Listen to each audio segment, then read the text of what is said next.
To today's hearing of the Subcommittee on Economic Security, Arms and Export Control. Thank you very much indeed to ministers and to officials for joining us for this afternoon's hearings into the control or otherwise of export licences to Israel.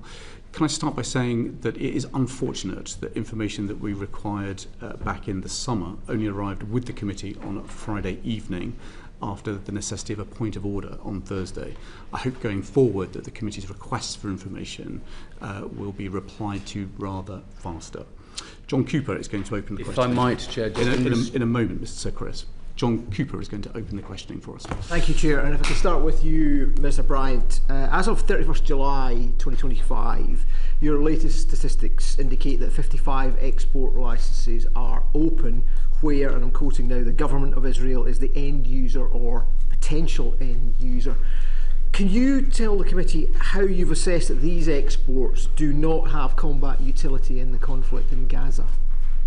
If I might just respond to the point, I first of all wanted to apologise to you, Mr. Chair, and to the committee on behalf of all three departments for the delay in responding to your letter of the 13th of August. We would have wished this to have happened much more swiftly than it has done, and I hope that we'll be able to make sure that that doesn't happen again in the future. I think you'll understand that last week was a little bit, there was a little bit of movement, shall we say, in government, and that didn't, but we did manage to get it to you eventually on Friday, and I hope you won't need to do any more points of order to the House. Grateful for your reassurances. And I should also say that whilst of course this is about export licences today, all three of us are fully cognizant of the horrific situation that is ongoing in Gaza.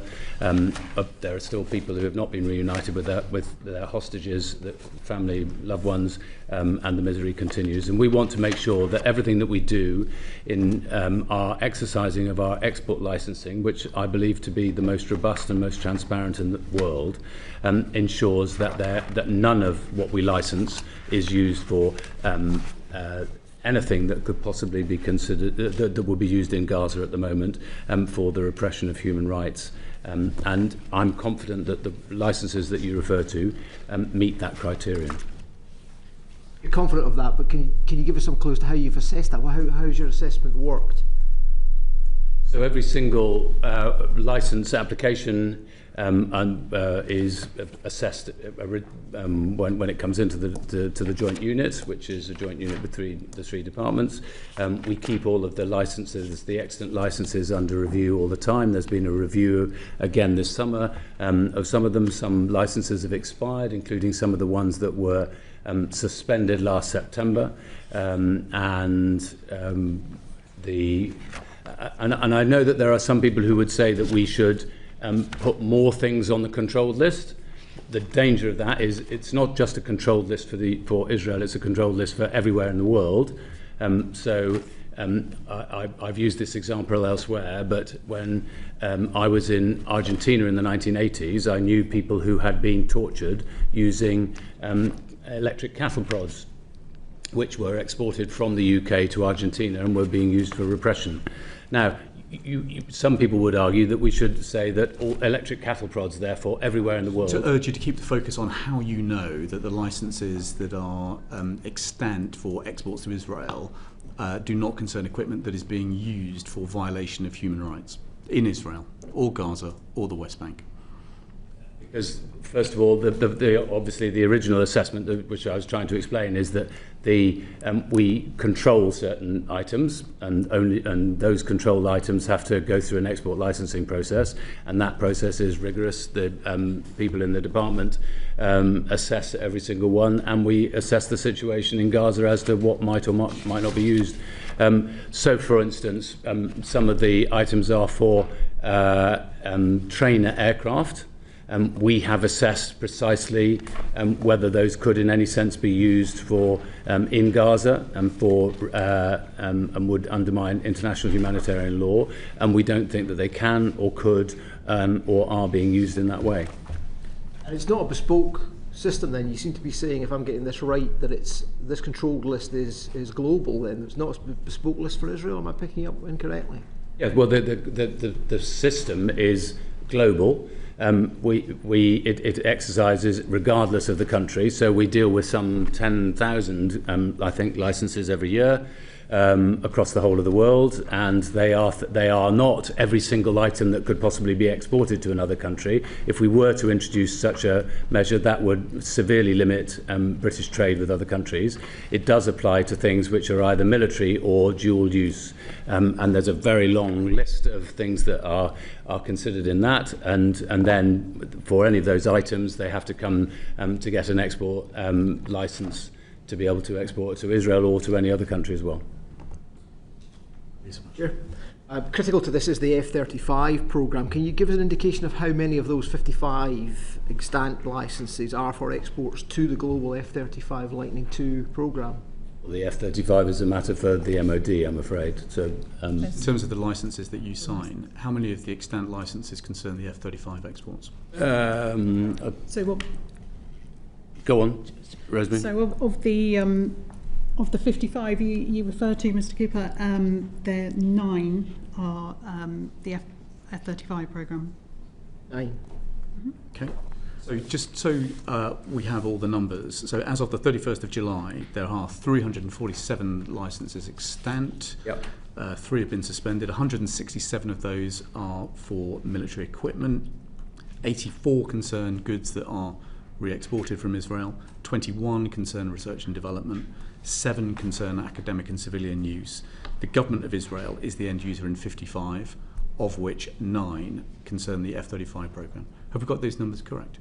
Just one thing, which is 3 of the military ones of the 167 were suspended military licenses. They're excellent. Three of the 167? Yeah. Thank you. Yeah, thank you again. We talked there about the suspended licences. There's only 3 suspended licences. That's a relatively low number. What assessment have you made that the suspension is of items that might be used in Gaza, and has that made any real difference to the conflict? What I'm driving at here is a very low number. Have you proof that it's made a material difference to the conflict in Gaza, or is this simply window dressing? Is this a sop to people who want to effectively punish Israel in some way? I'm not quite sure what the tenor of your argument is in that question. Simply that you've suspended 3 licences. What assessment have you made of the effect of that on the conflict in Gaza? Has it made any material difference at all? Well, it means that they're not able to use them, and we've suspended more licences. It's just that 3 of the licences that are extant and would have been continued, because the licences are normally for 2 years, have been suspended. There are others that have been suspended on the 2nd of September last year. I grasp the mechanic of this, and I know there's 3 suspended. My question is that what assessment have you made in the round, what assessment has the government made in the round of the effect of the suspension of those licences? Have you done any work on what effect that's having on the conflict? Well, that isn't the job of the DBT, that is a matter for the FCDO. So I'm happy, Mr. Cooper, to come in. So as I think my colleague just explained, we've suspended more than 3 licences. The kind of things that we have suspended, so there's, since the 2nd of September, there have been 76 military licences. That has included F-15, so it's a range of equipment, not the whole item, but F-15, F-16, Apache attack helicopters, all types of combat and targeting drones, as well as naval vessels involved in Gaza operations. It includes things like equipment, body armour, helmets and uniforms that would be used by IDF troops. We still export those items where the IDF are not the end user, for example, where NGOs are using that equipment. There are a number of open licences covering a wide range of military goods, from light weapons to printed circuit boards. We have sought, in the distinctions that I think you're pressing to distinguish between items that can be used in Gaza and items that cannot be used in Gaza because of their nature. Well, let's put the question the other way around then. So there's 55 licences open where the government of Israel is the end user. 9 of those concern F-35 parts, so 44 concern other things. What do those 44 extant licences cover? And it's not me, I'm afraid, that one. Yeah. Arthur? So the kinds of things that they cover include trainer aircraft, components for escape systems, navigation and onboard pressurized air and breathing systems for submarines, a number of training items including items that go to forces which are not the IDF. That's things like flight simulator equipment, CBRN training, and some air defence components which can only be used in the Iron Dome. They can't be used in offensive purposes. And you're reassuring the committee that none of those 44 licences support or enable Israeli military operations in Gaza. That's the test which we have set ourselves. That's the test against which all three of our departments are making assessments. Given the dynamic nature of combat operations in Gaza, how can you be sure week to week that that judgment is still accurate? So, for instance, in relation to the as I was saying, in relation to the trainer aircraft, we have made a very clear assessment. We've rigorously looked at it, and we've looked at it again this year, as to whether any of the equipment that in those trainer aircraft could possibly be used in fighter combat, and they can't. We can see no way in which they could be, and we have seen no evidence that they have been. But it could be used for training pilots who are then in combat over Gaza. But it's a perfectly legitimate question, which I've asked myself, but the assessment is that the training of an aircraft pilot on such equipment would take so long that they wouldn't be the people who would now be working, that would be engaged in fighter combat in Gaza. So nothing in those 44 licences is actually enabling operations or IDF personnel in the war in Gaza? Yes. Okay. Mr. Weston? If I could just sort of expand on that, because I find it difficult to get my head around this particular statistic which Amnesty UK fed, and it's from a report from the Campaign Against the Arms Trade. They calculated that the UK approved licences for £128 million worth of military equipment to Israel in single-use licences between October to December last year, 2024, which CAT notes is larger than for the whole of the 2020 to 2023 period. That's a 3-4 year period. Is that just a coincidence, or are those supplies, those exports, those military exports, they surely must be used in war? Well, sorry, if I might. I think there's a confusion here. As you know, in the export control set of arrangements that we have in the UK, there are two categories of things that have to be subject to an export control licence. The first is military, and the second is dual use. For a military, covers a very wide range of things that could be used but may not be used in a lethal context at all. So I think sometimes people are conflating this. As I say, for instance, the use of some of the licenses relate to parts for submarines. The judgment we have made, the assessment we have made, is that that is not being used in any sense, in any way, in relation to Gaza. But it is a striking statistic, isn't it? £128 million worth of exports for military equipment in a 3-month period, which is greater than a 3.5 year period that preceded it. I might, Mr. Weston, there is 84 licences which we have authorised on the basis that they are for re-export to a third country. So in a period of international uncertainty, it is obviously the case that there will be some components from the UK going to Israel which will end up in a third country. I think Israel's expertise in drones, for example, is well known.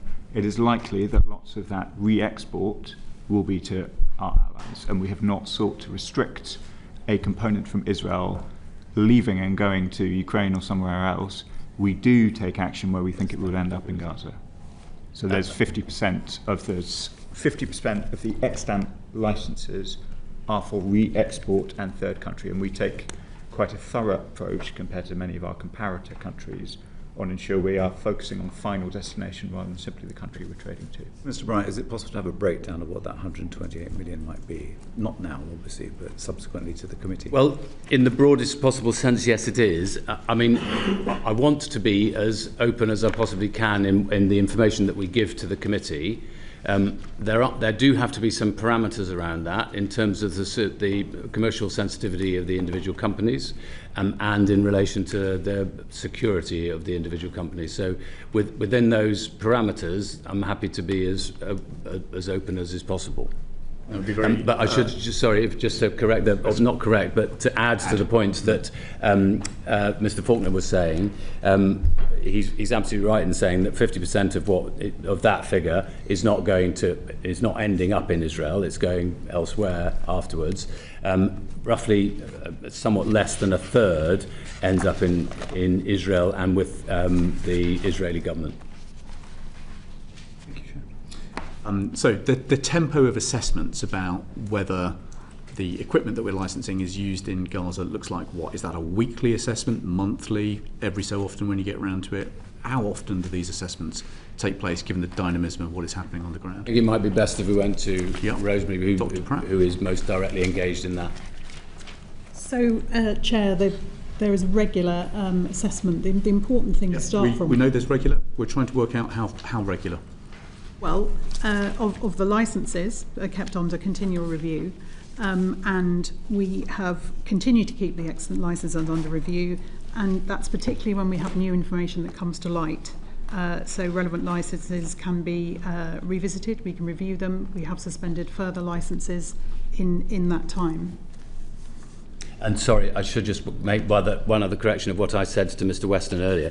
Of course, the numbers that he's referring to are the maximum value that would be allowed under the licence. It's not necessarily the amount that actually ends up going out under the licence, so, which may be considerably smaller. I'm not still clear quite how frequently these reviews take place. So once you have got your feet slightly further under the table... No, so I'm happy to answer. The most licenses last for roughly 2 years, so there is an end date to every license, and there has to be a process of reapplication. That's why some of the licenses that I was referring to earlier, which have been suspended, are still extant, if you see what I mean, but they will come to an end. I'm just conscious that this descent into barbarism continues to plumb new depths each week, and so I'm interested in how often you're asking your officials to look again at what equipment the Israeli Defence Force is using, just to make sure that we are not complicit in what is going on in Gaza. And there has been a moment that we've been able to do that in this last week again, because inevitably a new set of ministers are asking a set of questions again about, are you absolutely certain about these particular licences? Mr. Falconer, you wanted to come in there? I was just going to say, Chair, that I think it's important to distinguish between two sets of assessments. One is licence by licence, as the three departments do their work, and the other one is the international humanitarian law assessments that the Foreign Office is responsible for, which we do on a roughly 6 to 8 week rolling basis. That does mean that we are inevitably basing our assessments on the past. I'm very conscious, as you are, of the developments even over the summer that we've seen in Gaza. We are currently considering the latest IHL assessment. Well, more properly, the Foreign Secretary will shortly consider the IHL assessment, which will take us up to the end of June. Are you happy that when those reviews are published, and the last, 5 or 6 have concluded that Israel is not in compliance with IHL, are you happy when each assessment is published, there is an exercise in DBT which basically checks the 55 licences to see whether they should be cancelled? I am satisfied that the three departments do review that very carefully, and that with each assessment we make sure that is cascaded through the system. I may not. Yes, just following. And sorry, if I might, just before moving on, the other thing I think is important is that it has to be proportionate to the kind of licence that it is. There are licences where clearly the area might be more ambiguous, and those should receive more frequent and regular reassessment. But there are others which are, for instance, they are still controlled goods, but they're going to, for instance, to journalists and others, where I think that well, I'm more concerned about the 55 end-user licences where the government of Israel is the end user. Yeah, no, I understand that, but we have to consider all of those, because these might move between one and another. Yeah, thank you. What burden of proof is on the government of Israel to demonstrate that it is re-exporting those products as opposed to using them in Gaza? So the point of the case-by-case licensing process is that all of that is managed before it leaves the UK. Once an item leaves the UK... There's no burden of proof on Israel to demonstrate that they have actually done what they said they would do and export it. Once an item leaves the UK doesn't have control over it, which is the point of the very, very intensive assessment of the case-by-case licensing system, based on extensive information from FCDO and MOD, which is the point of the joint unit. So we just take it on good faith? We don't take it on good faith. We take it on very, very careful assessment and information done by experts in post. And, why wouldn't you be asking for export proof from Israel that if they are importing these, saying they'll export it again, they demonstrate that? Because our relationship is with the exporter. And if there were to be any evidence at any point that that wasn't where it was ending up, then that would be a breach of the license, and then we would be able to revoke. Wouldn't it be prudent and sensible to be insisting on that? No, because the work has to be done before we get to that point. Yeah. I think you're misunderstanding the process that we have. I understand it. Thank you, Chair. My first question is to Minister Falconer. On the 1st of September, the then Foreign Secretary, sent a letter to the Chair of the International Development Committee and made reference in that letter to the Genocide Convention. The Foreign Secretary wrote, "As per the Genocide Convention, the crime of genocide occurs only where there is specific, quote, intent to destroy, in whole or in part, a national, ethnic, racial or religious group." And the Foreign Secretary then went on, "The government has not concluded that Israel is acting with that intent." Please could you set out the reasons for the FCDO's assessment of Israel's intent? Yeah. If I might just recap what our IHL assessment looks like and where the Genocide Convention fits within it. Mm-hmm. We have worked out a process on IHL assessment over a number of years, including in response to case law. We have often focused on whether or not there is a risk of a breach of IHL, but as I've said to the House before, there are obviously other burdens that rested on us under international law, including the Genocide Convention. None of these assessments take away from the fact that it is courts that determine crimes that have been done, not the government. So everything I'm about to say is in reference to an assessment of risk, both in reference to breaches of international humanitarian law, particularly where they relate to conduct of hostilities, and of course in relation to the Genocide Convention. There are very important questions of intent. Those questions of intent are difficult to determine, and for the very most serious crimes, of which genocide is the crime of crimes, that threshold of intention is very high. That is the threshold which we ask officials to provide as full advice as possible against the facts before them. And what the former Foreign Secretary was referring to was that exercise. Just before you proceed and before Mr. Ford goes on, that is an argument you've rehearsed before the House on a number of occasions, as has the Foreign Secretary, as has the Prime Minister. Many of us were therefore surprised when the Deputy Prime Minister now wrote to the Chair of the IDC and said the government has not concluded that Israel is acting with intent. And so, given a track record of statements where it sounded as if ministers were not going to make judgments but rather to leave those judgments to the courts, we now have the Deputy Prime Minister appearing to render a judgment. Can you just try and explain what appears to us as a contradiction? I can see the confusion, but just to step back to the assessment process, the assessment is about whether or not there is a risk of serious breaches. It is not a determination. It is part of our efforts to ensure, because there are various obligations on us even before a finding of breaches. So in the assessments that the Foreign Secretary, both present and previous, consider, there is a set of risk judgments that they are seeking to make, not legal determinations, but whether or not there is a serious risk, in this case, of genocide taking place.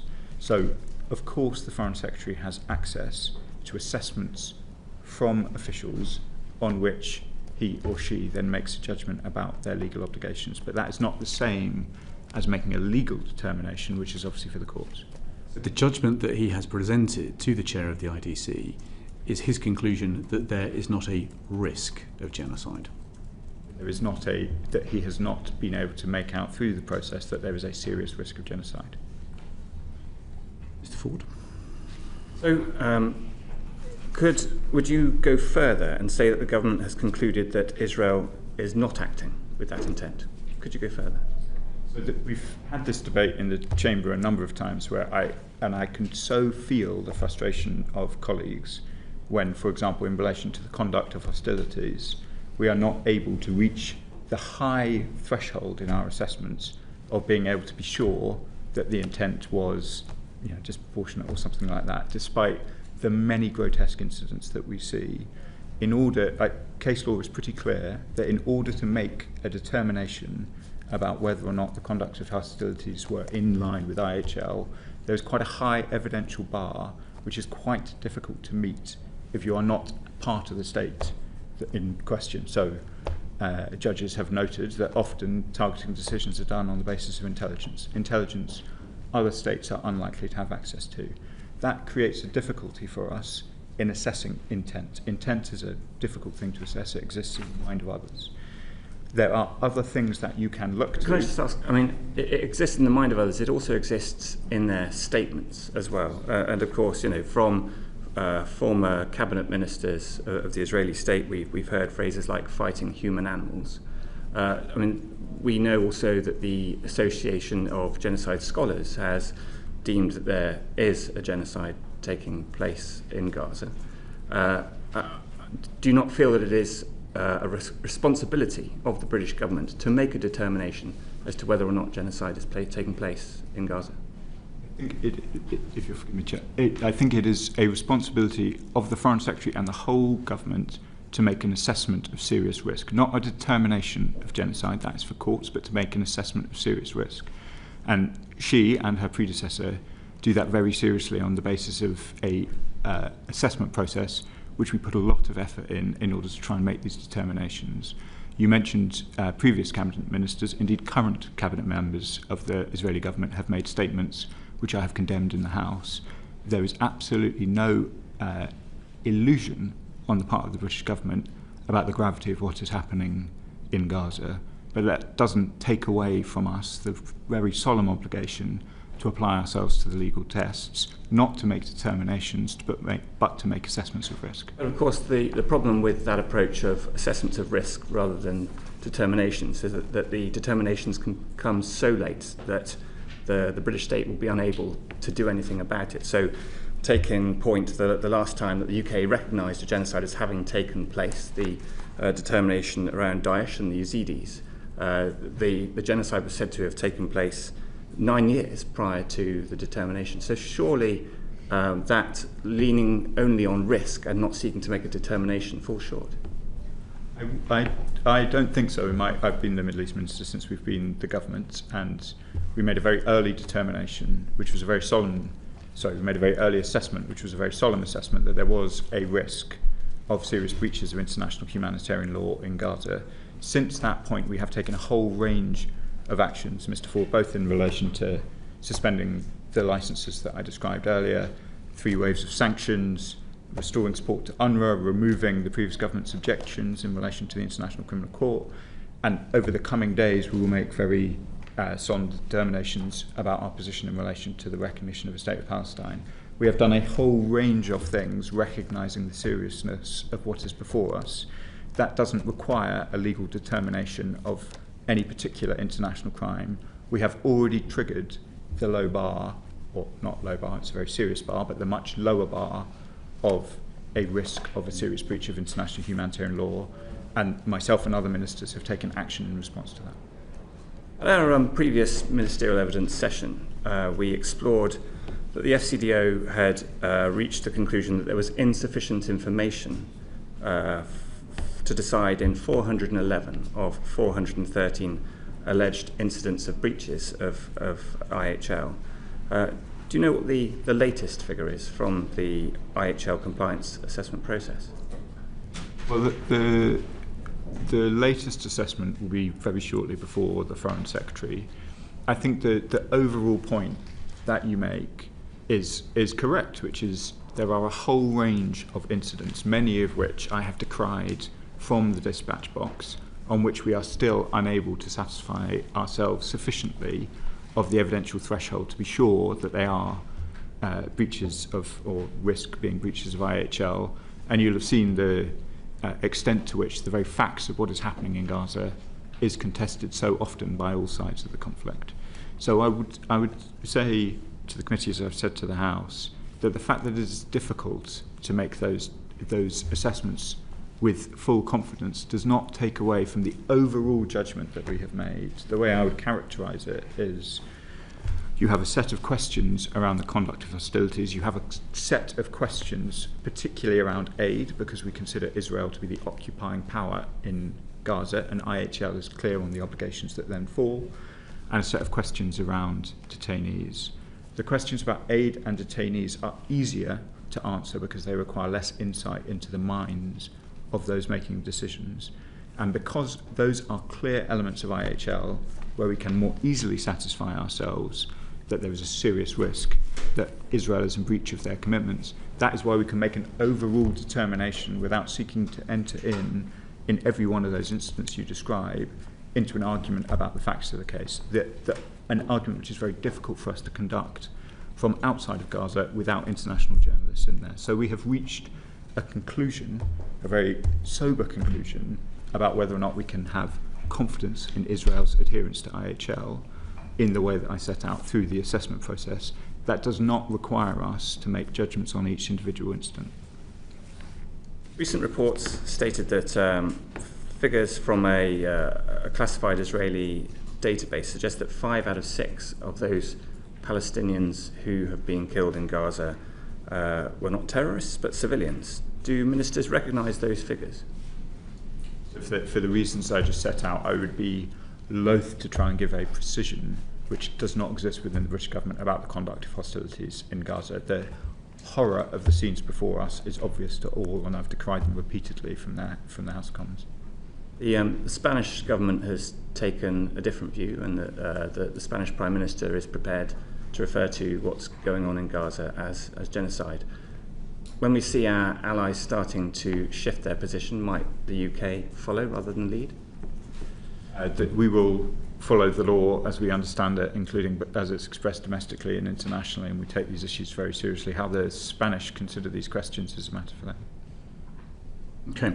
Let me just clarify the former Foreign Secretary's letter. He said, as I mentioned, the government has not concluded that Israel is acting with intent. That sentence could be interpreted in 2 ways. If we put the accent on the beginning of that sentence, we could say the government has not concluded. That would imply that there is a process that is still ongoing. We could look at it another way and say the government has not concluded that Israel is acting with intent. A conclusion has been completed and the conclusion has been arrived at. Is this determination still open, or has the government come to a definitive judgment as of now that there is not a serious risk of genocide? Chairman, there is, as I say, another assessment before the Foreign Secretary now. There will be another one after that. And that will include not just IHL breach, that will include a risk of genocide? That will make an assessment against the tests of the Genocide Convention, yes. So there is a fresh test which is about to report to the House? Yes, if by fresh test you mean, it is that the previous assessment also considered these questions, so it's not, I wouldn't want to give the committee the impression a new element of the assessment has been introduced for the new Foreign Secretary. The same, there'll be a fresh assessment, as in every assessment has to look at the facts as they are on that day. It doesn't draw the conclusion from the last assessment simply because that was the last assessment. Yeah. Given what the ICJ and others have said, many in the House and on this committee will be surprised that the former Foreign Secretary arrived at a judgment that there is not a serious risk of genocide. When the new assessment is complete, will you set out the reasoning for any conclusions for the House so that we can see exactly how that conclusion was arrived at? I think some of the reasoning was set out in the skeleton arguments in relation to Al-Haq, and I know that this committee has heard the debate about what the precise findings of the ICJ meant when it said there was a plausible case.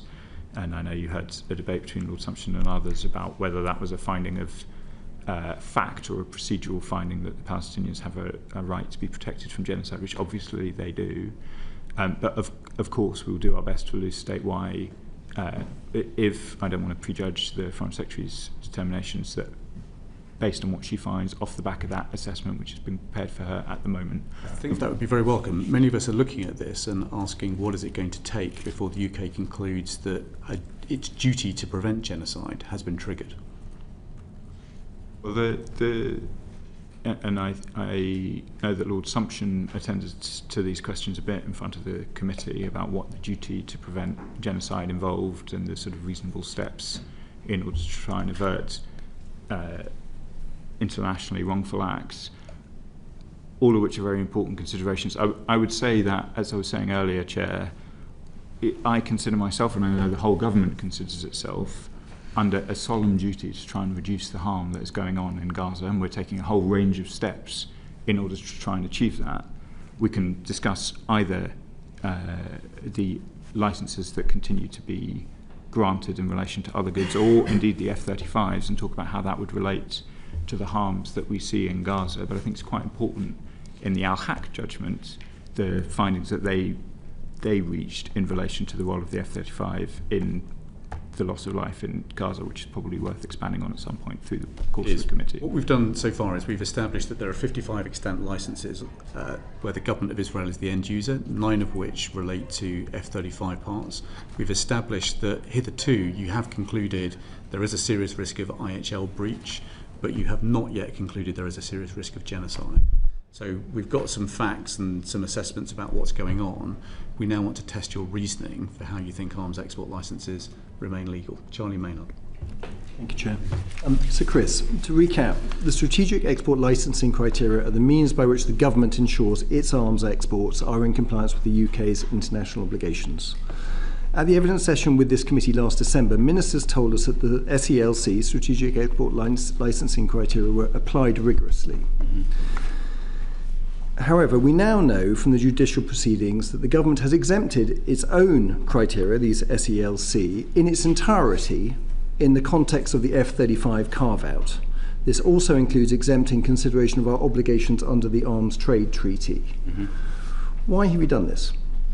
So Chris is the Minister of State for the Department of Business and Trade, so I'd quite like him to answer because he is responsible.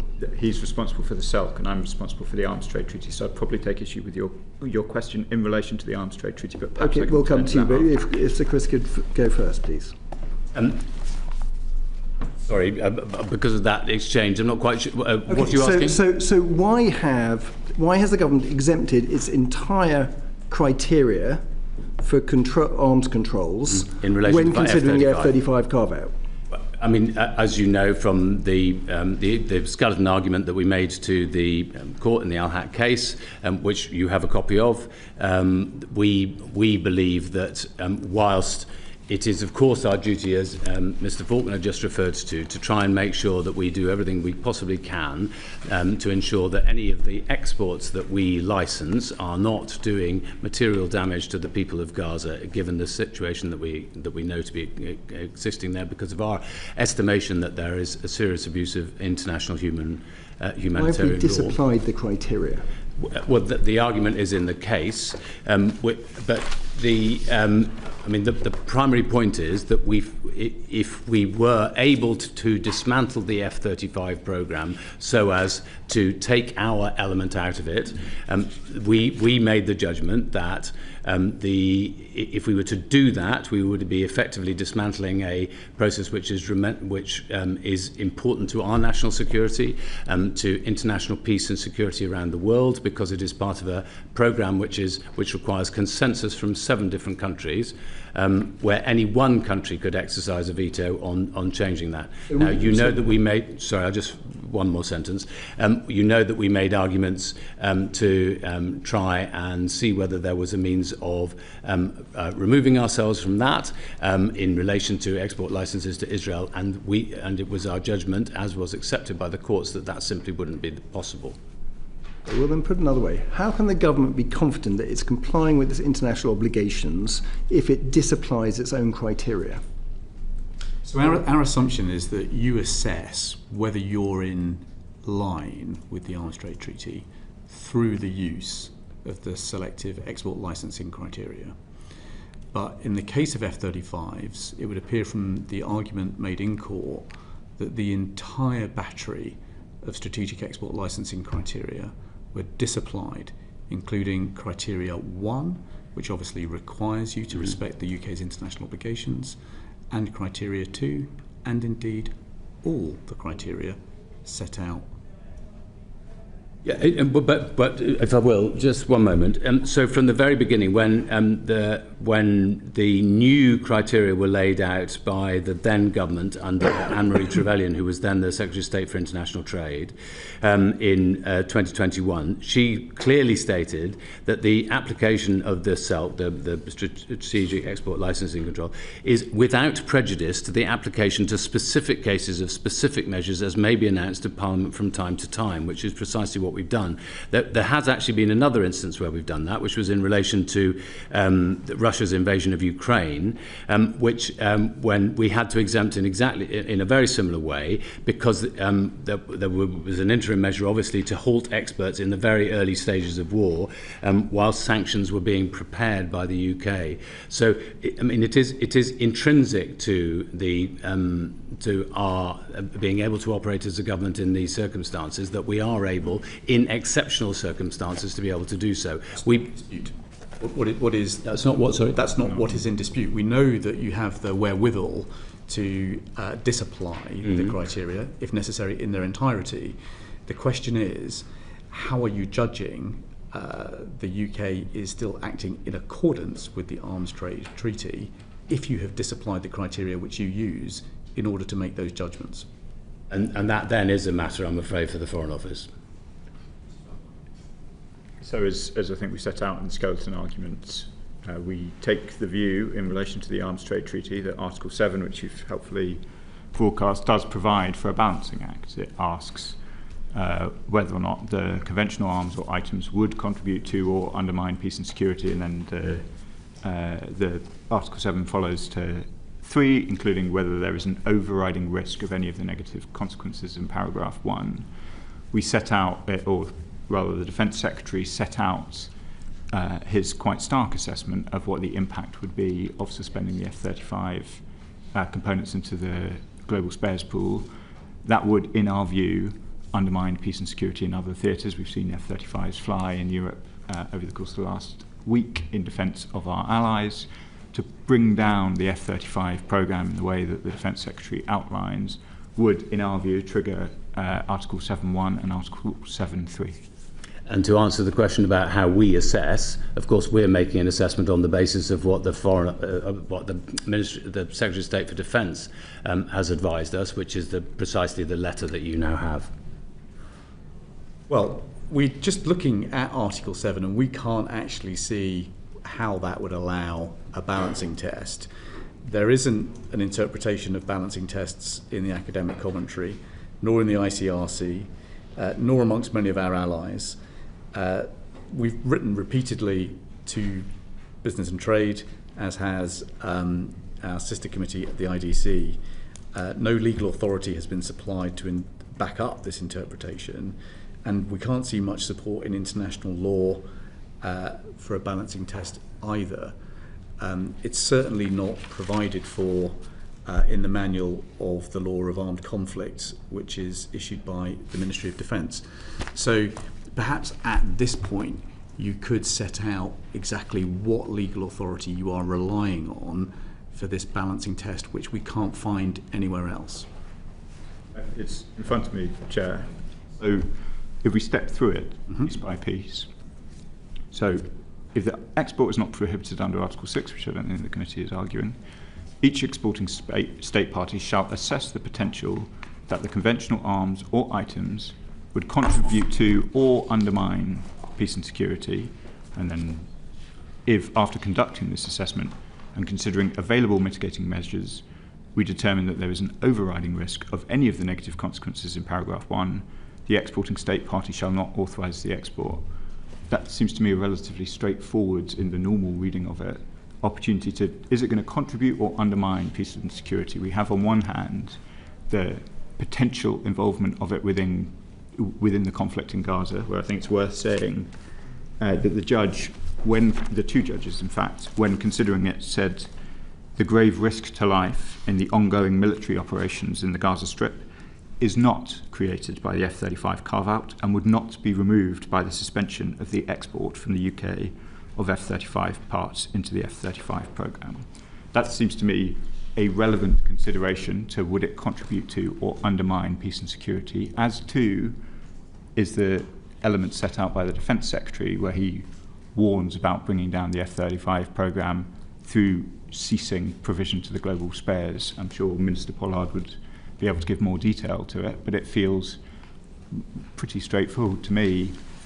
The text that you've put in front of me does provide for that balancing, because the question is, would it contribute or undermine peace and security? The Arms Trade Treaty in its entirety is pretty clear. It's not presenting balancing tests, it's presenting absolutes. And the absolutes that it presents are that if there is a risk that exporting something contributes to a breach of international humanitarian law, then the export should not be allowed. Is it not quite clear even from that text that it's saying, I mean, both the text in itself, but Article 7 is clear that this is not an absolute article, because it's saying if the export is not prohibited under Article 6. So I read from that. But it's also saying if the item could be used to commit or facilitate a serious violation of international humanitarian law, the exporting state party, i.e. you, shall not authorise the export. I mean, we undertake these assessments on the basis of all of the legal advice available to us. The legal advice that we have is that Article 7 provides for a balancing test. We've set that out in skeleton arguments before the court. That is, I'm struggling slightly to see. I can see that there is a question about whether you put more weight on A or B, but given that it's clear that the absolute prohibitions are in Article 6, which is explicit from Article 7.1, seems a reasonable reading of Article 7 that this is an article which provides for more than just absolutes. Our challenge, Mr. Falconer, is that we can't find any other supporting authority that would support that line of argument, and indeed even the High Court judged it merely tenable. So perhaps we could make progress in this way. Perhaps you could undertake to write to the committee to set out the legal reasoning that supports your interpretation that you presented to us today. Would that be okay? Yes, I do think it is in the skeleton argument, but I'm happy to expand on it. Thank you very much. Mr. Weston. Minister Pollard, and that is, I'm just interested to know what is your understanding of the purpose of the RAF surveillance flights? The RAF surveillance flights from RAF Akrotiri are solely for hostage rescue. So they're designed to seek to identify the hostages that are being held, and then for a test to be applied to the information, if they are able to locate any, that says we will transfer that information only when we believe that the information that is transferred will be used in accordance with IHL. It's not for any other aspect other than hostage rescue. The flights are unarmed. They were previously carried out by Shadow R1. What are they?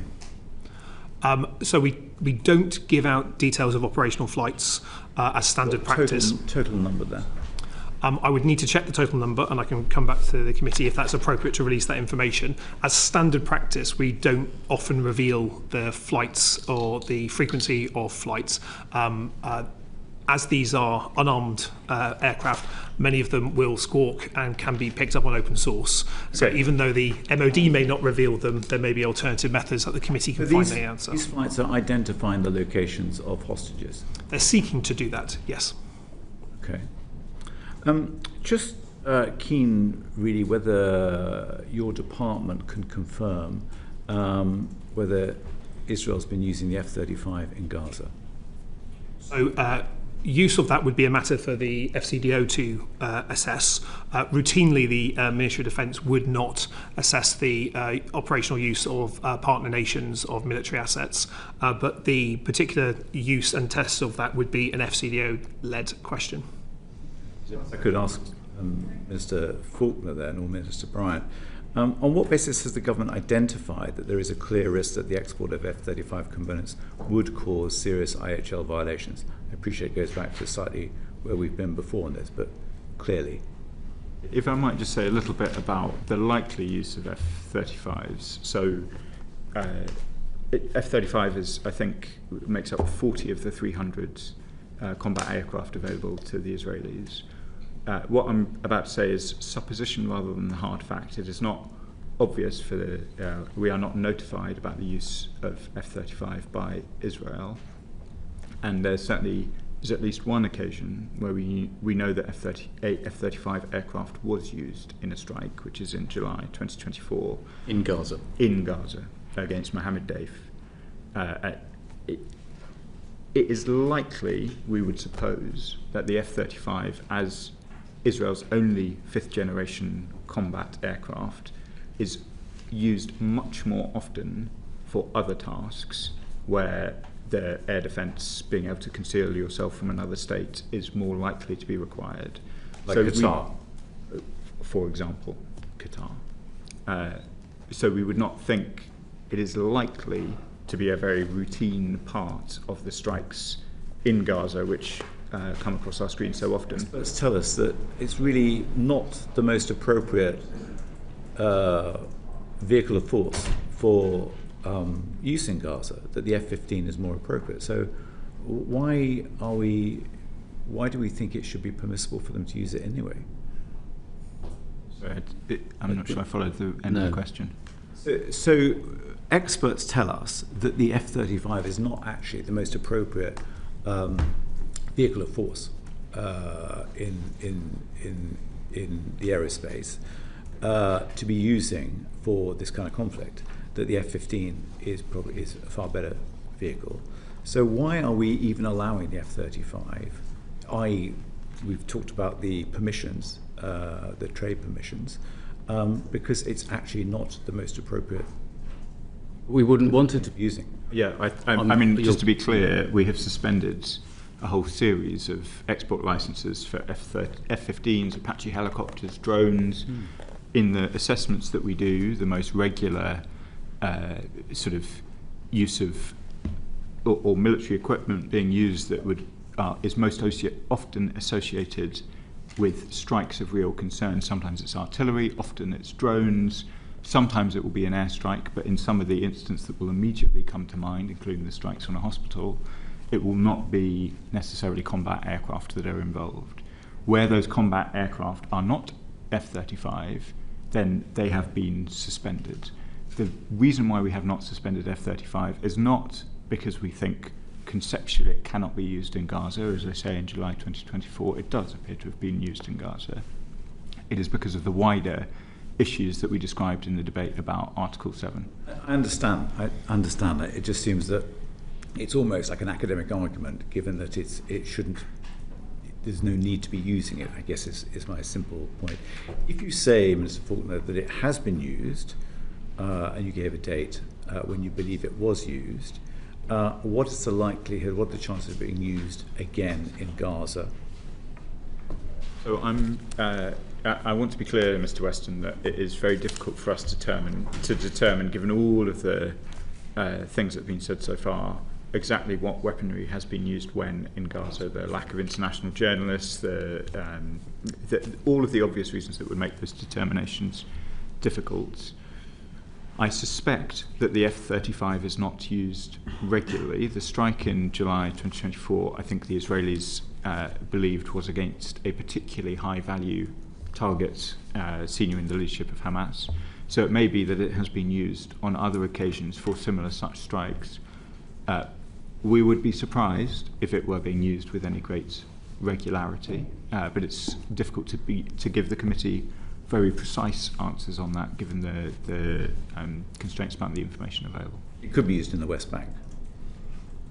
It in theory could be used in the West Bank. I'm not aware of any reporting of in the West Bank recently that could be similar to this sort of signature of an F-35 strike in the way that we've seen in other places, but I can double check that point and come back to you. And just to be absolutely clear, Mr. Weston, we have rejected and ceased licenses where people have sought to export other equipment for other airplanes, which we were fairly clear would and could and in all likelihood would be used in Gaza. And the only difference about the F-35 is the way that the whole system is constructed. Mr. Pollard, just come back to you. Do you have an estimate for the number of sorties that have been undertaken by F-35?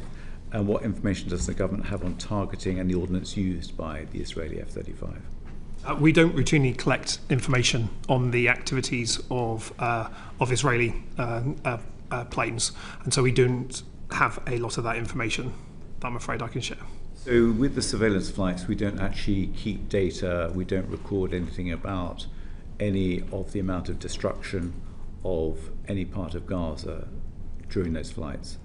Oh, so if we're looking at the activities of the hostage search flights, that's solely for the intention of locating hostages, so that all the activities of those flights are based on hostage location to assist in the search and rescue for those hostages, and so that's their primary and only tasking.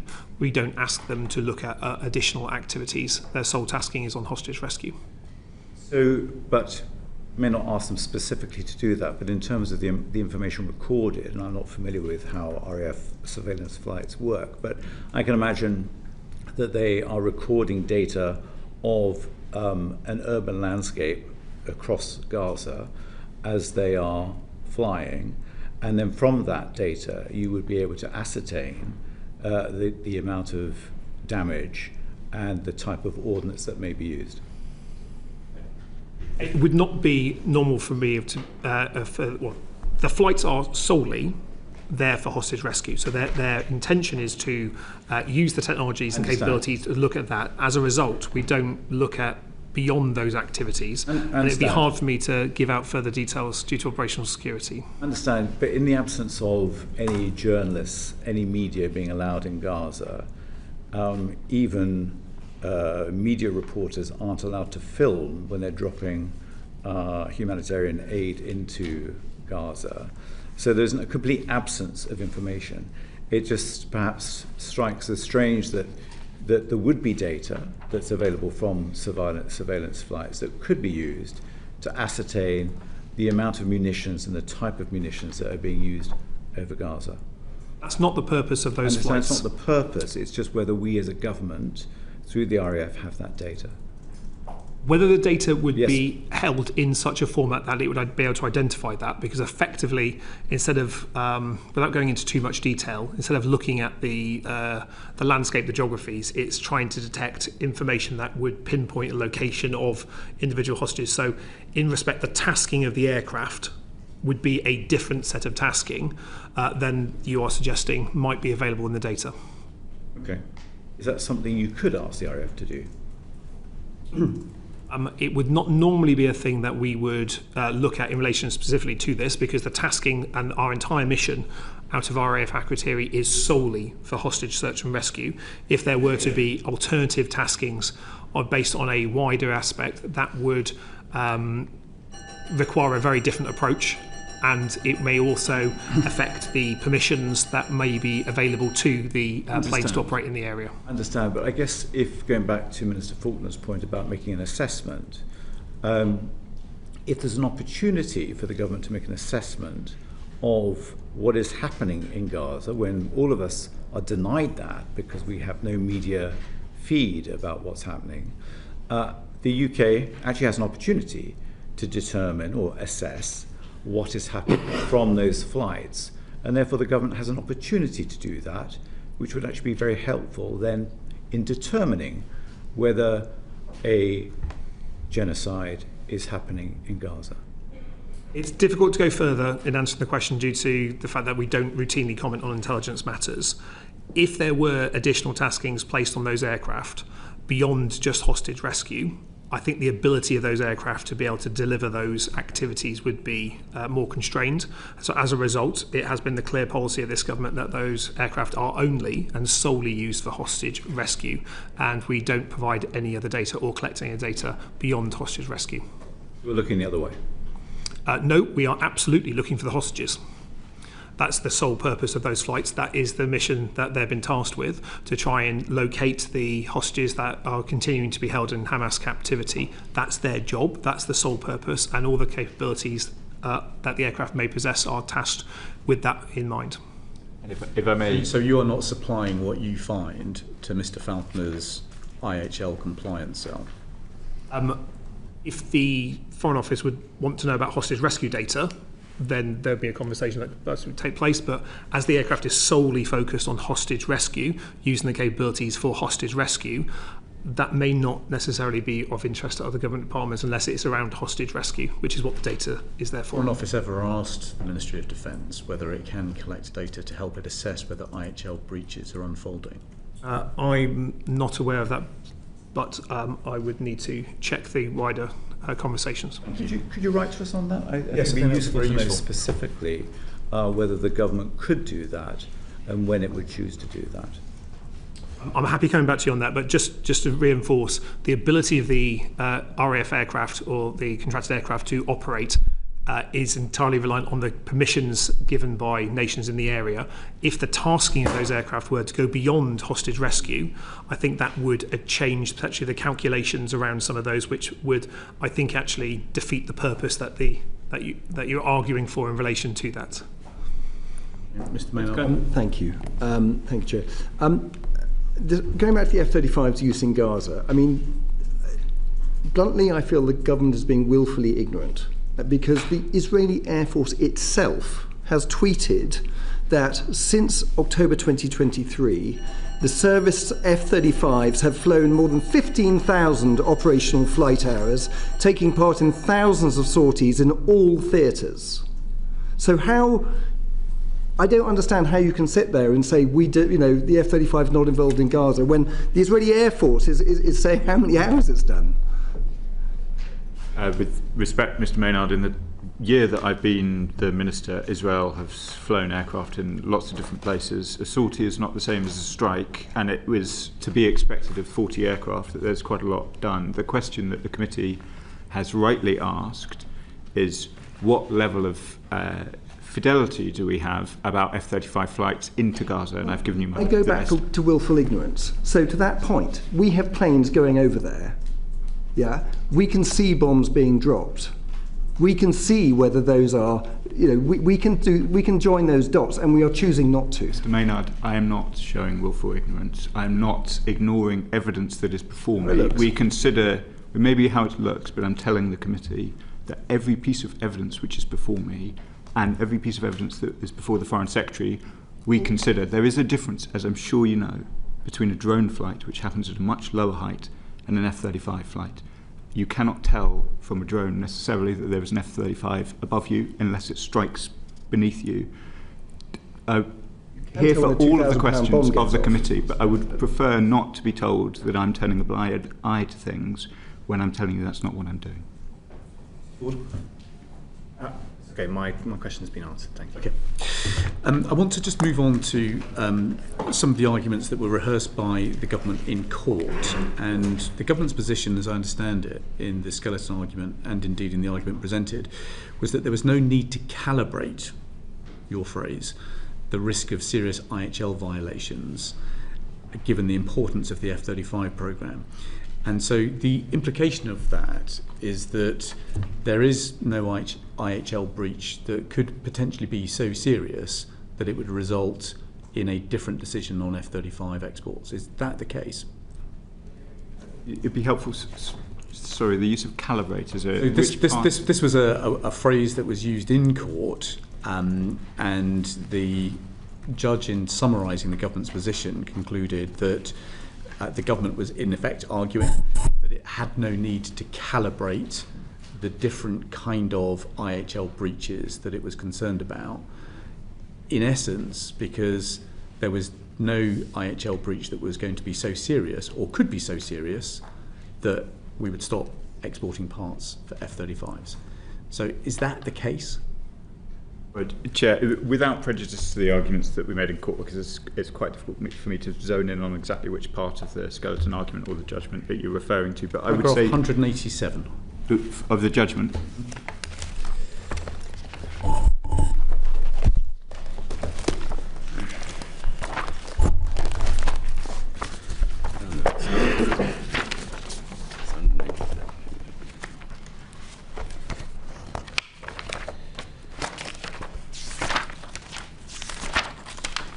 Let me just...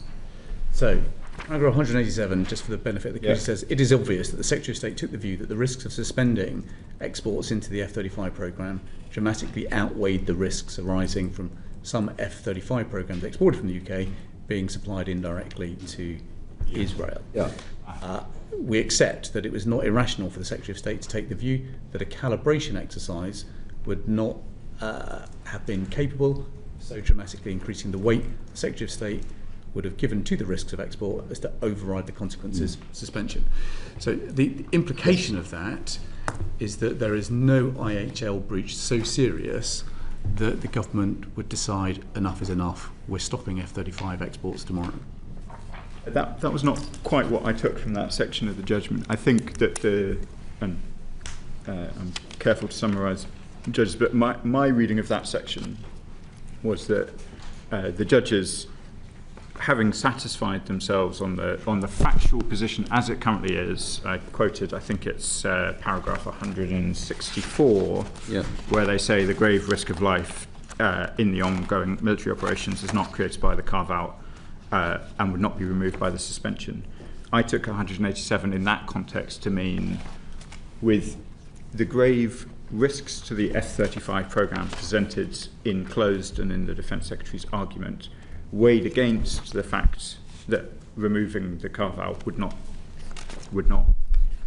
remove the grave risk to life of the ongoing military operations in Gaza Strip. That the calibration of those two set of facts meant that the Secretary of State was reasonable not to overly labour on that question in calibration because it was so obvious. That is not to say, I think, Chair, that we make these assessments regularly. We do so with full knowledge of the very serious tests that fall on us from international law, from a whole range of treaties and instruments, including the Genocide Convention. Clearly, if we reach different assessments, then I think questions like this would feel very different indeed. But I read 187 as being recognising ending the carve-out is not going to end the violence in Gaza, and there are very significant implications for Britain's national security and that of our allies. A balancing test was not required, a calibration was not required beyond the one that was provided. And if I might, the only other point to make is, of course, that the court is not deciding whether the decision was right or wrong. It's deciding whether the decision that was made by government was made lawfully. And of course, it decided that our processes were thorough and lawful. I think it really concluded that it couldn't judge adherence to an international treaty. In fact, that it was actually for Parliament to hold ministers to account, I think was the tenor of the judgment. But I just want to come back to quoted Lord Hoffman, didn't it? So, Chris, let me just come back to the substantive point, which is that the reassurance you're giving to the committee, Mr. Falconer, is that Israel does not have a carte blanche to use F-35s as it so pleases. Well, the reassurance I'm giving the committee is we will review the whole spectrum of IHL, including the Genocide Convention, on a regular basis. The Foreign Secretary takes that responsibility very seriously, and what decisions might flow from those assessments clearly remain open. So you've admitted to the committee that there is in effect a line, and that Israel hasn't yet crossed the line. And so even though export of F-35 parts may constitute a serious breach or a risk of a serious breach of international humanitarian law, there could be a point which, if Israel crossed it, a decision would be taken that F-35 exports must cease. I'm reluctant to agree that there is a red line in the way that you characterise, not because clearly a finding under the Genocide Convention of a serious risk is a very, very solemn finding indeed. The questions that would then flow for the government, I think, was set out in Lord Sumption's evidence. Are there things that can reasonably be done by the British government in order to try and prevent that? Those would be the questions that would flow to us under those circumstances. The reasons why I'm slightly reluctant to accept that those are the considerations of a future time and these are the considerations of today is because it would be to undermine the solemnness of the decisions that we took in September and have taken since. There is no ambiguity in my mind about how grave the circumstances are in Gaza. I am doing everything that I can in order to try and bring about the objectives of this government, which are an immediate ceasefire aid getting in, hostages being released, no future for Hamas and a two-state solution, I wouldn't want to give the committee the impression that I or anyone else in the government is waiting for some further thing to be triggered before we really seriously get busy. Yeah.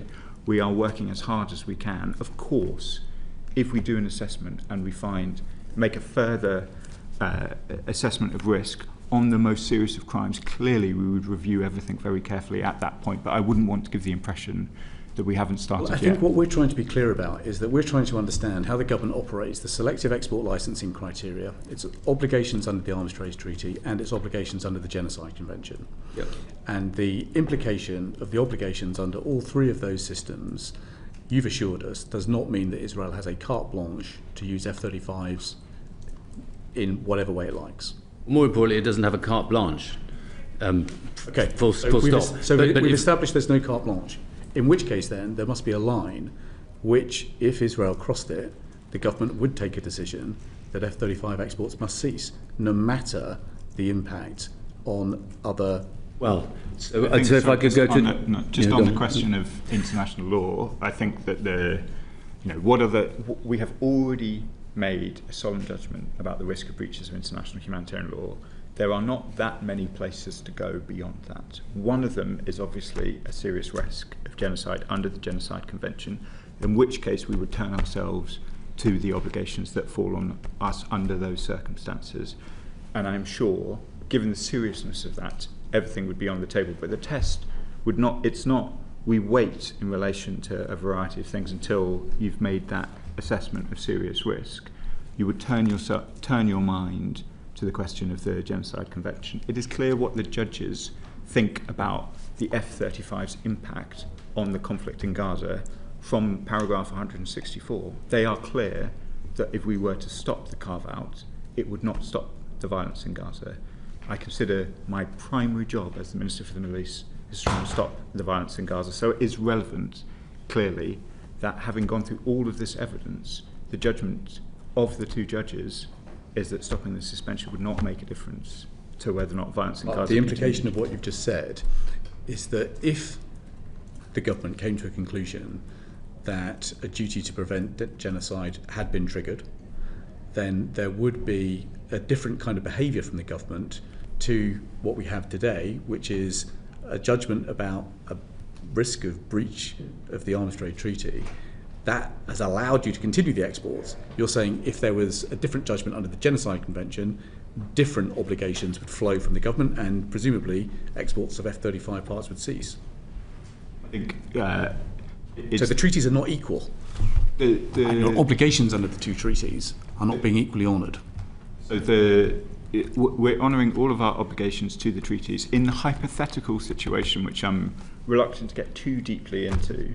But in this hypothetical situation where a serious risk had been triggered, then there is language both in Article 6 and other treaties which we would need to turn our minds to. And I'm, as for reasons I'm sure you understand, Chair, I'm reluctant to get drawn too much into a hypothetical situation that we are not yet in. All I would say is that clearly this is the crime of crimes and the British government would take it very seriously were we in that situation where we had made that assessment. And sorry if I might, just one other bit to go back to the judgment of the court. On ground 11, it found that the government had reasonably concluded that there was no realistic possibility of persuading other F-35 partner nations that exports of F-35 parts to Israel should be suspended, and that the UK faced a blunt choice to suspend all exports and accept the defence and diplomatic consequences which would follow, or choose to exercise the carve-out. Now, I can't think of a set of circumstances in which that blunt choice wouldn't change. Would change, sorry. Even if the government had concluded that its duty to prevent genocide had been triggered? Well, what Minister Faulkner is absolutely right about is, of course, I mean, with the proviso that we have to be very careful about hypothetical sets of circumstances, we will always have to keep in review every single element of our engagement in this space, just as previously we decided to suspend our negotiations towards a free trade agreement with Israel. Given the daily descent into barbarism that we're now witnessing, why is the assessment that you're making on breaches of IHL only going up to the end of June? Why is it so slow? There is a... So I differentiate between two things. One is that for the purposes of this exercise, which requires real precision, given it is a sort of quasi-judicial process, it does take some time in order to go through the full suite of what we know and pull it into a proper assessment for consideration. That doesn't mean that the British government waits until those assessments have been done. I think the House has heard me comment on events in July, August, etc. in the Chamber. The fact that it takes a little while is, it's a shame, but that is just... I don't think there's a case for speeding it up. So I think the ministers of the Foreign Office seek to respond as quickly as we can to the events of the day, whether they are, the strike in Doha this week or the IPC findings of 2 weeks ago. In terms of getting these assessments right, a lot of very important consequences flow from them. So 6 to 8 weeks feels about right, given the considerable amount of Foreign Office resource that is required in order to try and make sure that we get through all of the evidence, which is voluminous, to make assessments proper. So, given the dynamism of the situation and indeed the speed of descent of what is going on in Gaza, you don't think that 8-week period can be compressed? Do I think it is possible for the 8 weeks to be compressed? I think it may be theoretically possible, but regrettably the dissent has been happening throughout my period as the minister, so it may be that you could compress in a particular period, but things have got worse over quite a long time, and the Foreign Office needs to be able to maintain a consistency and a depth of assessment across all of these assessments, each one that we do. Yes, so Chris, do you think there's a sensible, relatively simple middle way through to solving the F-35 carve-out if we had enough gumption to stand up to the US? And it could look something like this. F-35 parts continue to be sold to Israel for defensive purposes only and for not for use in Gaza or other questionable theatres. All parts are tracked, so we can see where those parts are being used, and that is conditional on our continued sale of parts. So yes, we're not contractually bound with Pratt & Whitney, I get that, but this is a conversation. We've got 60,000 people dead. We need to find a way. Why this kind of false argument that the only thing is just a complete stop of all F-35 parts and that's kind of would compromise the UK seems to be a real bogus red herring. So what about that simple way through and trying to find a consensual way through with the US, with Israel, to keep Israel to allow to defend itself, but stop using the F-35s in Gaza and elsewhere? Well, it's an intriguing idea, and it's the kind of idea which, of course, has occurred to lots of people in the department before me, and for that matter to me as well. There are some very significant problems with it. One is tracking is not quite as simple as everybody would suggest. I'm informed. Secondly, Mr. Maynard, you referred to the concept of consensual. Consensus in this circumstance means all the nation states together. The way the F-35, Minister Pollard could speak more to the way that the F-35 is constructed and all the rest of it and the supply chain, but most of it is put together in 3 different countries. Let's talk about the UK, US and Israel. I'm not talking about the rest. We could come up to our own agreement saying the UK government will not allow these parts to be exported, our parts in the UK, never mind what goes on in other countries. Indeed, you have to achieve that consensus, and that is not as easy as anybody would like to suppose, which is one of the things that was talked about in the court judgment. That comes down to determination, doesn't it? But it's not about gumption, I have to say. Really? No. I think people have tried quite hard. It's not It's the way this particular the F-35s are constructed, and the way that the contract is constructed does not make that easy. Now, the diplomatic arrangements are obviously for the Foreign Office, but I don't know whether Minister Pollard wants to answer any specifics about the tracking issue. I think it's worth understanding how the Joint Strike Fighter, originally F-35 program, works on a global basis, in the fact that of the 8 original partner nations, of which the UK is one of those, the US being another, agreements on how the F-35 global support system operates has to be taken by consensus, which means all nations in that original 8 have to agree to that position. It is our assessment currently that we would not get consensus on changes to the process. And the way that the system works is that the UK manufacturers making bits of the F-35, and we make approximately 15% of every F-35 on the planet, where there's no alternative sourcing, it is only us that sources into those programs.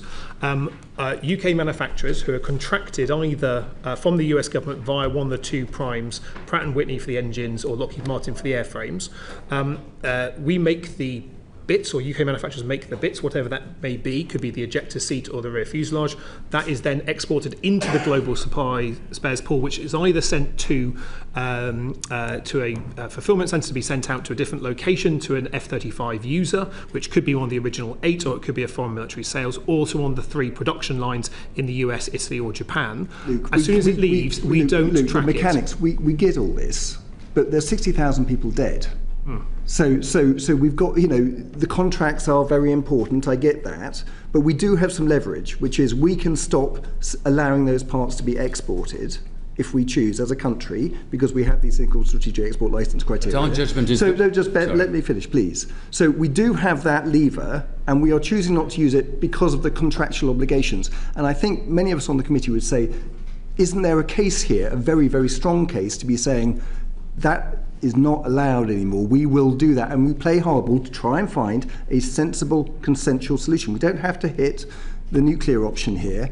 But we can insist and work with those other eight partners to find a way through, and that's something that I think we should be aiming to do. What I would say, Mr. Pollard first, and then Mr. Falconer. What I'd say in response to that is that we continue to have conversations with the partner nations, the original 8, in relation to this. Our assessment remains that there's not the possibility of consensus there, and so I understand where you're coming from, but that is not our assessment that is possible. It's also worth understanding that if we were to not export these parts into the global programme, the entire global programme is then at risk. Which gives us some leverage. Every F-35 on the planet, which also then has a subsequent risk for peace and security. For instance, it was an F-35 from the Netherlands that shot down one of the Russian drones over Poland. So there is an immediate use of F-35 around the world, supporting our national security requirements and those of our allies. And that would have an immediate effect on that. Now, I think all our partner nations are aware of this debate, because they're having it in their own nations about what is possible, but it remains our position that we do not believe there is the ability to reach a consensus within those original 8 to change that, notwithstanding that I can understand the logic of the argument that's been made. Believe me, that's not lost on us as well, but we do not believe that there is an opportunity to adjust that at this time. Well, let me just test this. So on page 2 of the advice that we have just published, which you supplied to the Secretary of State for Business and Trade, it says that senior MOD officials have engaged with the F-35 Joint Programme Office to understand what options might be available to mitigate the impact of a UK licensing suspension. Sadly, the next paragraph is redacted and summarised with the words, "There are significant obstacles to any changes to the present structure." Given the constraints on us in open session today, could you give us a flavour of what those obstacles are? It would not be appropriate for me to reveal confidential conversations between the partner nations. The gisting of that element that was redacted is correct. It remains our assessment that we would be unable to achieve a consensus on alterations to the way that the global F-35 programme works. We have spent time with lots of supply chain experts. We have spent time with former senior leaders in the Royal Air Force. And I think we are still perplexed as to why it is impossible to not, in effect, ground F-35s in Israel while preserving the F-35 fleet elsewhere. Given the constraints on you, in terms of the evidence you can present today, could you look again at how you could explain to us here in Parliament that it is impossible to ground F-35 planes in Israel without grounding the fleet around the world? I'm happy to come back to the committee, but it would be the same as the evidence presented in the Secretary of State's letter, in the fact that the F-35 system is a global system that does not operate different systems for different nations. It's a single global system, and in which circumstances any changes to how the F-35 procurement system on a global basis works requires consensus, and we do not believe we can achieve consensus. Has just told us that Israel does not have a carte blanche, that there is a line that exists, that when Israel cross that line, there will have to be consequences. So at some point, this bridge is going to have to be crossed. And it could be you're telling us that that bridge requires a consensus amongst the partners. But we just need to understand how the UK does withdraw from this programme if all of a sudden we recognise that we now have a duty to prevent genocide.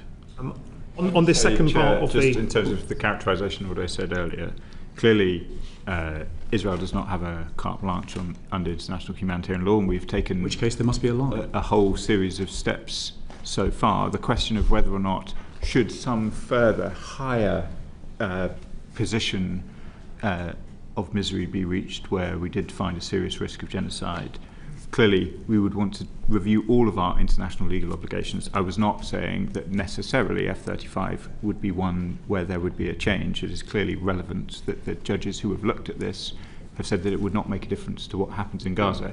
That is not saying clear, that you're not ruling out an F-35 change. I'm not ruling out any change if we made that determination. Chair, I can answer your question in terms of withdrawing from the F-35 programme. So it is possible for any nation to withdraw from the F-35 programme. For a nation, when a nation withdraws from the F-35 programme, they are unable to use any of their F-35s again, which means that our carriers would no longer be used, our F-35Bs from the RAF would not be able to be used. We would not be buying the F-35A for participating in NATO's nuclear mission. That would be the impact on the state level activities. So we would not be able to use F-35s.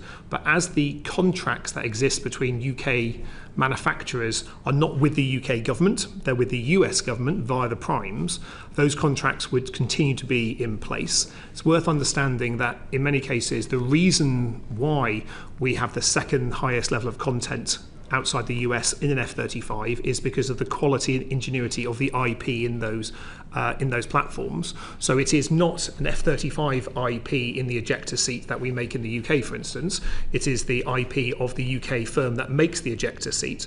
At such point, if there's an export restriction on those, the replacement procurement to find alternatives for those would, in our estimate, take a number of years across that, which would then have an immediate impact effectively on the ability of the F-35 production line and the global spares pool to operate in the way that it currently does, which would be a quite considerable impact. So there is theoretically a route where you could do these things, but the impact on our own national security and those of our immediate allies, bear in mind that 12 of the 30 or so NATO members operate F-35, including allies further afield as well, that would be a significant impact and would therefore have a significant impact on UK-US relations in particular, and our ability as a nation to make the case for procuring other platforms with allies, bearing in mind that F-35 in the UK supports 20,000 jobs. That's not to say that we're not alive to the appalling situation that we see in Gaza, but that explains, I hope it explains the approach as to how the F-35 global programme works, but there are options. Mr. Pollard, no one in Parliament can understand why you can't ground F-35s in Israel while keeping the rest of the global fleet flying. And so your advice, just laying out that rationale for Parliament, would be a great service to colleagues. Have you taken that away? Brian Matthew. Thank you. And if I could add on that point, and the partners, as I understand it, are the US, the UK, Italy, the Netherlands, Australia, Canada, and Norway. We get, I think I can broadly say, you've mentioned under Article 7.1, which would contribute or undermine peace and security. We get the importance of the F-35, but surely, and it would be interesting to know if there have been any attempts for the partners or a certain number of the partners, and I'm sort of looking at that list, I can imagine that many of them actually are of similar mind to us, including the Netherlands, Australia, Canada, Norway, possibly Italy. The big bugbear, of course, in that is probably the United States. But if all of the partners, or at least a large majority of the partners, are saying the same thing to the United States, would that not perhaps affect them? Or at least, if Israel knows that discussion, I mean, we're talking diplomacy here apart from anything else, knows that discussion is happening, they might just be damn sure they don't use the F-35s in ways which the international community is going to object to. I entirely understand the argument that you're making. It is one that I'm struck with as well. You appreciate that I won't be able to go into the confidential conversations that we have as part of that international organisation. We maintain a regular dialogue with all the 8 partner nations, 7 plus us ourselves, as part of the partner nations of the F-35. It is something that all partners are aware of in terms of this debate, but it remains our assessment we can't reach consensus currently. It might be useful to hear from Mr. Faulkner as well on that, because you're the FCDO, you're the diplomat in the room. I am. So I think it's worth being really clear, and just going back to Mr. Maynard's suggestion about trying to reach consensus with, I think you suggested the US and Israel. Amongst those 8, there is clearly a variety of views about the situation in Gaza and the wider Middle East, and there's been no secret that the American government and the British government take a different approach to some of these questions. It is worth, I think, in conceiving whether or not, as Mr. Maynard suggests, that you could reach agreement with the US government on the components that we supply, which, to be clear, are sort of parts of the tail of the aeroplane, some electronics, ejector seats. It is worth just refreshing ourselves on what the US government is currently providing directly to not selling, directly providing to the US government. It includes the Israeli government. To the Israeli government. It includes more than 20,000 unguided bombs. It includes 25 F-35s just in total. It includes hundreds of drones, a range of F-15s, Hellfire missiles. This is clearly not the posture that we have taken in relation to Gaza. And so Mr. Maynard may be a much more effective diplomat than me and my colleagues, but I think, as the judge found in the Al-Haq case, it is clearly not reasonable to think that an agreement can be reached when, as Minister Pollard sets out, consensus is required. The US position is in a very different place. I won't comment on the other 8, but what is publicly available about US supplies to Israel is pretty clear about the different approach that they take on these questions. Could I just go back to the point that I mentioned earlier, though? There may be a lot more common ground with those other partners than the US over this, and collectively you may have more impact in affecting the United States. So my thought and my question is, will you look at that? Will you look at that question and actually engage in at least a conversation with the other partners? Because clearly we're getting to a point where Israel needs to be reined in massively. In relation to the United States of America's position towards what is going on in Gaza and the wider Middle East, I think we've said pretty clearly that this is a matter that we discuss directly with the US. There's, of course, a diplomatic judgment about whether or not we would seek to make progress on these issues with the US, best bilaterally. We have a close relationship with the US, or as part of the F-35 program, as you'd expect. We take diplomatic judgments on that all the time. Can I just, sorry, Chair, if I might just, because Mr. Maynard suggested something which I didn't hear properly. I think he suggested that one of the things that we might look at is whether we could only allow Israel to have F-35s for defensive operations. I think that's what he was saying. And if so, my anxiety is it's very difficult to... That's not the judgment we're making. The judgment we're trying to make is on the deployment. And once something has gone to Israel, it's very difficult to make a differentiation between offensive and defensive operations. I'm going to move us on because I think we've covered that. Sarah Edwards. Thank you, Chair. And Minister Faulkner, I just wanted to sort of... slightly pick up on some of obviously what we've been talking about. We've heard a lot about technical language, and obviously quite rightly so, and the interpretation and Article 7, but globally people are watching with horror. Our constituents are watching with horror, and what they want to know is what power the government has and how it deploys it, what's available to it to try to help to bring an end to it. And we've talked a bit about some of the things that have been used, some of the things that have been implemented. So they want to know what is the pressure that can be put on? How are we doing that? Are we doing everything? And some of what we've heard in this session has related to licenses at the moment. You know, for example, we take the flight training equipment. So there may be a decision that's currently taken that, well, it's not going to be used at the moment. We could get into that again, but we've dealt with that. I think what people want to know is, why are we not putting everything available to us on the table?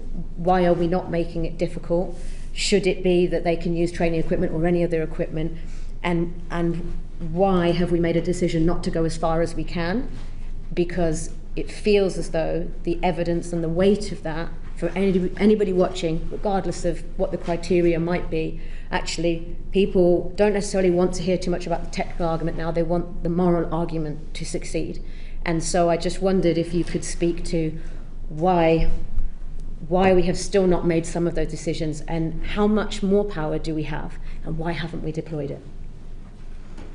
Well, thank you. I think it's absolutely obvious. I came in, as my colleagues did, as the Foreign Secretary at the time, came in with the policy objective of an immediate ceasefire. Other than for one brief period, we have not achieved that objective. We came in wanting the hostages out, humanitarian aid, Hamas removed. All of these things remain outstanding. I can assure the committee it is not from a lack of effort on the part of HMG that we have not made the progress that we want to see. We have announced to Parliament a whole range of measures which we hoped would lead to change, whether it's sanctions on Mr. Smotrich and Mr. Ben-Gvir, the steps we took in relation to the International Criminal Court, 3 waves of sanctions, restoring funding to UNRWA. All of these things have made very little impact, demonstrably, on what I think the Chair described as a descent in Gaza into ever greater horror. We now have famine in Gaza. I think it's only the 5th IPC determination in its history of famine. I cannot pretend to the committee that our efforts are working. Were they, we would not be in this situation. I find the discussion about arms exports in some ways to be frustrating, because it ends up in, as you say, quite a technical and detailed discussion. So let me try and set out from a Foreign Office perspective what we are trying to do in relation to these questions in Israel. Bombs, bullets, anything that can be used in Gaza, we have sought to suspend. Those things whose purposes we support, so for example, the Iron Dome, we do not wish to see missiles land in Tel Aviv. We do not want to see Iran able to threaten Israel. Where there are arms export licenses which support our policy, they continue. Where they do not, in relation to Gaza, and let me just put an asterisk there, they do not. We have discussed the F-35 programme in great detail, and it's an important programme. But we have, as I said, suspended F-15, F-16, Apache attack helicopters. The equipment that is used in the assessments I see is used much more regularly to cause harm in Gaza. So I understand why many of my constituents, and I'm sure yours in Tamworth as well, ask questions. Surely we can be doing more. If only there were a lever in the Foreign Office that me, the Foreign Secretary, or somebody else could pull in order to achieve the policy objectives we set out when we came in, and which still remain unachieved. We are doing everything that we can. I understand why the committee focuses in the way that it does, whether it's on trainer aircraft or F-35s or body armour which is used by NGOs. But honestly, my assessment is those things are very unlikely to move the Israeli government. If they were likely, when we suspended more arms licenses in one period than had been done in the whole 9 years previously, we would have seen a change in position from the Israelis, and we did not. So we will be coming back, I'm sure, to the whole House on questions of recognition shortly. We've set out the criteria and the timing very clearly. We will be coming back, I'm sure, on a whole range of other very important questions. And as I seek to assure my own constituents, and I would seek to assure yours and those of the committee, we are doing everything we can. There is not a day in which we are not focused on questions in Gaza, whether it's medically evacuating children, trying to get aid in, trying to ensure that we have the broadest possible diplomatic alliance for the things we do. This is a preoccupying concern for me, as I know it is for the Foreign Secretary. And if I might, Chair, thank you for that answer. And so thinking about our partners and the perhaps pressure that we're trying to, and you and others are trying to bring about, What do they feel about the interpretation that we're making on some of these licenses? You know, how, because they may have taken a different view, they may have slightly different processes, but what is their view? And, you know, we take Spain, for example, the Spanish Prime Minister has already come out and made a statement about his views around genocide. And so how are those conversations implementing the direction of travel that the departments are now taking in relation to what do we do next? Because this is the powerlessness that constituents feel when they're rightly concerned, and you have also outlined how concerned you are as well. So from that perspective of pulling together our allies, our partners, what's next? It's a very important question. I think, as the judge's notes, there are 8 other partners, as Minister Pollard sets out in the F-35 programme. None of them have considered that their continued input into the programme is a breach of their international legal obligations. They are all under the same obligations, both under the Arms Trade Treaty and other international legislation that we are. In terms of how we try and ensure diplomatically that there is the broadest possible coalition for what we do, we have sought, both over the summer and before, to try and use our leadership role to persuade, for example, 27 other countries to make joint statements about humanitarian aid. We announced the sanctions on Mr. Smotrich and Mr. Ben-Gvir in company with others, including Australia, Canada and New Zealand, I think. We are trying to play a leadership role, not, and I recognise that when we're going through treaty and law and licenses in the way that we are today, we can give the appearance of being sort of defensive. That's not at all the position. We are trying proactively to lead, and I'll be travelling to New York with the Foreign Secretary for High Level Week at the end of this week, and I expect that we will be seeking to continue to demonstrate that leadership on the international stage there, just as we did in July. Thank you. Matthew? That's pretty much it from me. Yeah. Just turn to the question that now lies ahead of you at the UN General Assembly. Has an assessment now been made that we will recognise the state of Palestine? There was Chair, I'm sure you know all this, but the previous Foreign Secretary set out in a statement in July the tests against which an assessment would be made. The Foreign Secretary will provide advice to the Prime Minister. It is the Prime Minister who makes determinations about recognition. The Foreign Secretary is considering that advice at the moment. The advice has not yet gone to the Prime Minister, but I would expect it to very shortly, given the timing of High Level Week. So the advice is likely to go to the Prime Minister this week? I would assume so. If the decision is taken to recognise the state of Palestine, how will it change the way in which we control the export of weapons to Israel? So we will, again, Chair, I'm rather reluctant to go into the hypotheticals, but there are clearly there's a difference in international humanitarian law in the status of conflict between two states and a conflict within a state. So that will be obviously we will be turning our mind to those questions. In terms of our overall obligations under the Arms Trade Treaty, I don't think there would be an enormous change, because I think the tests remain pretty consistent regardless of the status you put on the territory in question. So I'm sure there will be some legal considerations if we are to make that determination. It's probably too early to be able to elucidate them to you all as clearly as you would like. If we made that determination, would it not require us to examine much more closely the use of weapons in the West Bank?